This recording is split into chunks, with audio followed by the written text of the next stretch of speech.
It was supposed to be an ordinary Saturday night, nothing more than a young couple finally taking a break from their exhausting routine, desperate for just a few hours alone together.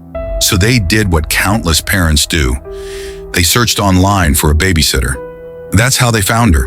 A young woman who introduced herself as Anna, polite, soft-spoken, neatly dressed in a plain black dress, her pale skin almost glowing under the porch light when she arrived.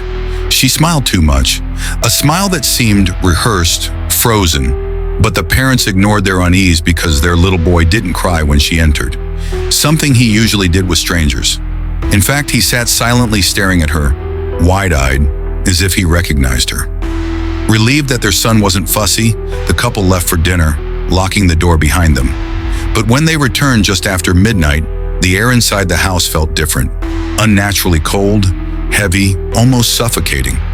The television in the living room was on, but there was no sound, only static crawling across the screen. Their son was asleep in his bed, tucked in perfectly, but Anna was nowhere to be found.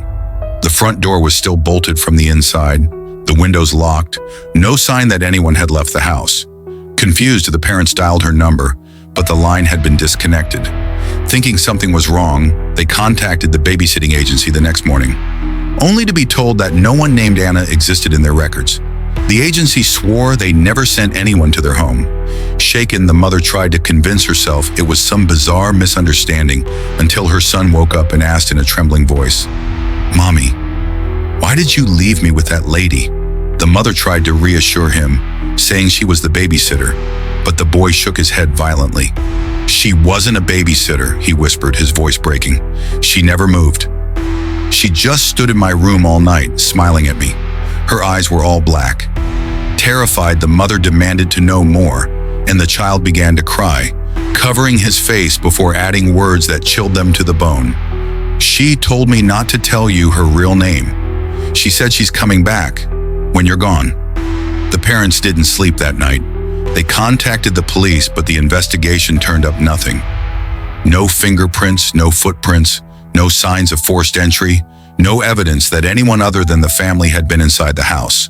There was no Anna living anywhere nearby, no matching description in the system.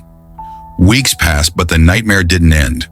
The boy began waking up screaming at exactly 3:15 a.m., pointing at the same dark corner of his room, crying out that she was there, still standing, still smiling.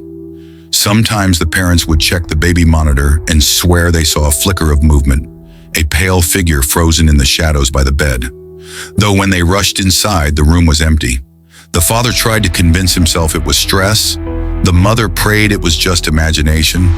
But both of them knew something was wrong when one night, the baby monitor captured a soft female voice whispering their son's name. And the most horrifying part wasn't the voice itself. It was the fact that their son whispered back, as if answering a question, as if he already knew her. To this day, no one knows who or what Anna was, but the boy has never forgotten her. He still wakes up at night, trembling, pointing at the corner of his room, whispering the same sentence over and over again.